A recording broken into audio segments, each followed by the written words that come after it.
Mobile, TV ಇಲ್ಲದ ಕಾಲದಲ್ಲಿ ಮನೆ ಮನೆಗಳಲ್ಲಿ ಆಡುತ್ತಿದ್ದ ಈ ಆಟ ಮಕ್ಕಳಿಗೆ ಗಣಿತವನ್ನ ಕಲಿಸುತ್ತಿತ್ತು.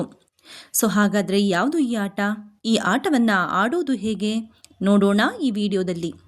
ಈ ಆಟದ ಹೆಸರೇ ಚೆನ್ನಾಮಣೆ ಅಥವಾ ಅಳಿಗುಳಿಮನೆ. ಹಾಗೆ ಬೇರೆ ಬೇರೆ ತರಹದ ಹೆಸರುಗಳನ್ನು ಬೇರೆ ಬೇರೆ ಪ್ರದೇಶಗಳಲ್ಲಿ ಕರೀತಾರೆ.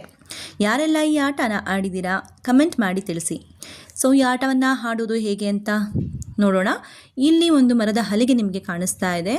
ಆ ಹಲಿಗೆಯಲ್ಲಿ ಎರಡೂ ಕಡೆಯಲ್ಲಿ ಸಹ 7 ಗುಣಿಗಳು ಕಾಣಿಸ್ತಾ ಇದೆ. ಒಂದು ಕಡೆಯ 7 ಗುಣಿಗಳು ಒಬ್ಬರ ಮನೆಯಾದರೆ ಇನ್ನೊಂದು ಕಡೆಯ 7 ಗುಣಿಗಳು ಇನ್ನೊಬ್ಬರ ಮನೆಯಾಗುತ್ತೆ.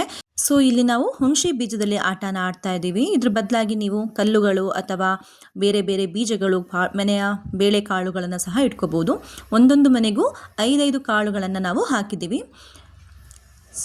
ಒಂದು ಮನೆಯನ್ನು ತಕ್ಕೊಂಡು ಮುರಿದು ಒಂದೊಂದು ಕಾಯಿನೂ ಸಹ ಅದರ ನೆಕ್ಸ್ಟ್ ಗುಣಿಗಳಿಗೆ ಹಾಕ್ಕೊಂಡು ಹೋಗಬೇಕು. ಯಾವ ರೀತಿ ವಿಡಿಯೋದಲ್ಲಿ ಆಡ್ತಾ ಇದ್ದಾರೆ ನೋಡ್ತಾ ಇದ್ದೀರಾ ನೀವು. ನೆಕ್ಸ್ಟ್ ಮನೆಗೆ ಹಾಕ್ತಾ ಹೋಗಬೇಕು. ಎಲ್ಲಿಗೆ ಎಂಡ್ ಆಗುತ್ತೆ ಅಂತ ಅಂದರೆ ಯಾವ ಮನೆ ಖಾಲಿ ಸಿಗುತ್ತೋ ಅಲ್ಲಿಗೆ ಎಂಡ್ ಆಗುತ್ತೆ. ಇಲ್ಲಿಗೆ ಎಂಡ್ ಆಯಿತು. ಆ ಮನೆಯನ್ನು ಆ ರೀತಿ 1-2 ಬೆರಳಿಂದ ಸವರಿ ಅದರ ಪಕ್ಕದ ಮನೆಗಳಲ್ಲಿ ಎಷ್ಟು ಕಾಯಿಗಳಿದೆ ಆ ಕಾಯಿಗಳನ್ನು ನಾವು ಎತ್ಕೋಬೇಕಾಗತ್ತೆ. ಅವ್ರು ಎತ್ಕೊಂಡಾದ್ಮೇಲೆ ಇನ್ನೊಬ್ಬರ ಆಟ ಶುರುವಾಗುತ್ತೆ. ಇವರು ಸಹ ಇವರ ಆಟ ಕಾಡ ಮುಗೀತು. ನೆಕ್ಸ್ಟ್ ಮನೆಯನ್ನು ಸವರ್ಬಿಟ್ಟು ಅವರ ಮುಂದಿನ ಕಾಳುಗಳನ್ನ ಎತ್ಕೊತಾರೆ. ಹೀಗೆ ಕಾಳುಗಳನ್ನ ಹಾಕುವಾಗ ಯಾರ ಮನೆಗೆ 4 ಕಾಳುಗಳು ಆಗುತ್ತೋ ಆ ಕಾಳುಗಳನ್ನು ಕರ ಅಂತ ಕರೆದು ಆಯಾ ಮನೆಯವರು ತಗೊಳ್ತಾರೆ. ಹೀಗೆ ಆಟ ಮುಂದುವರೆದು ನೋಡಿ, ಇಲ್ಲಿ 4 ಕರ ಆಗಿದೆ ಅಂತ ತೋರಿಸ್ತಾ ಇದ್ದಾರೆ. ಅದನ್ನು ಎತ್ಕೊಂಡ್ರು ಆ ಕಡೆ ಯಾರ ಮನೆ ಕಡೆ ಅದು ಕರ ಆಗುತ್ತೋ ಅವರು ಅದನ್ನು ಎತ್ಕೊಳ್ತಾರೆ. ಹೀಗೆ ಆಟ ಕಂಪ್ಲೀಟ್ ಆಗುತ್ತೆ ಪೂರ್ತಿ.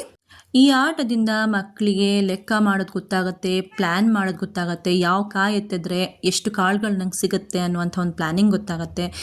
ನಾವು ಚಿಕ್ಕವರಿದ್ದಾಗ ಈ ಆಟನ ತುಂಬ ಆಡಿದ್ದೀವಿ. ಆವಾಗಿನ ಕಾಲದಲ್ಲಿ ಮೊಬೈಲ್ ಇರ್ತಾ ಇರಲಿಲ್ಲ. ಇದೇ ವಿಡಿಯೋ ಗೇಮ್, ಇದೇ ಎಲ್ಲ ರೀತಿಯ ಒಂದು ಆಟ ಒಂದು ಎಂಟರ್ಟೈನ್ಮೆಂಟ್ ಆಗಿರ್ತಾ ಇತ್ತು.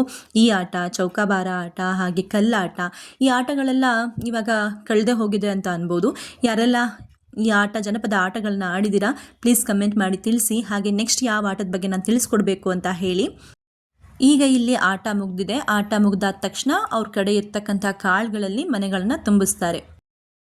ಯಾರ ಹತ್ರ ಕಾಳುಗಳು ಉಳಿಯೋದಿಲ್ವೋ ಅವ್ರ ಮನೆ ಪಿಗ್ಗಿ ಆಗುತ್ತೆ. ಪಿಗ್ಗಿ ಅಂತ ಅಂದರೆ ಎಷ್ಟು ಮನೆಗಳು ಖಾಲಿ ಉಳಿಯುತ್ತೋ ಅಷ್ಟು ಮನೆಗಳಿಗೆ ಕಲ್ಲು ಅಥವಾ ಯಾವುದೇ ರೀತಿಯಾದಂಥ ಗುರುತು ಮಾಡಿಕೊಂಡು ನೆಕ್ಸ್ಟ್ ಆಟ ಅದೇ ರೀತಿ ಮುಂದುವರಿಸ್ತಾ ಹೋಗ್ತಾರೆ. ಹೀಗೆ ಕೊನೆಯಲ್ಲಿ ಯಾರ ಹತ್ರ ಕಾಳುಗಳೇ ಉಳಿಯೋದಿಲ್ವೋ ಅವರು ಸೋಲ್ತಾರೆ, ಹೆಚ್ಚು ಕಾಳಿರೋರು ಗೆಲ್ತಾರೆ.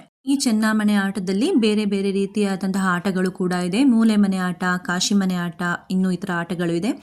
ಆ ಆಟಗಳ ಬಗ್ಗೆನೂ ವಿಡಿಯೋ ಮಾಡಬೇಕು ಅನ್ನೋದಾದರೆ ಪಾರ್ಟ್ 2 ಅಂತ ಕಮೆಂಟ್ ಮಾಡಿ. ಇಷ್ಟೊತ್ತು ತಾಳ್ಮೆಯಿಂದ ವಿಡಿಯೋ ನೋಡಿದ್ದಕ್ಕೆ ತುಂಬ ಹೃದಯದ ಧನ್ಯವಾದ. Thank you so much for watching.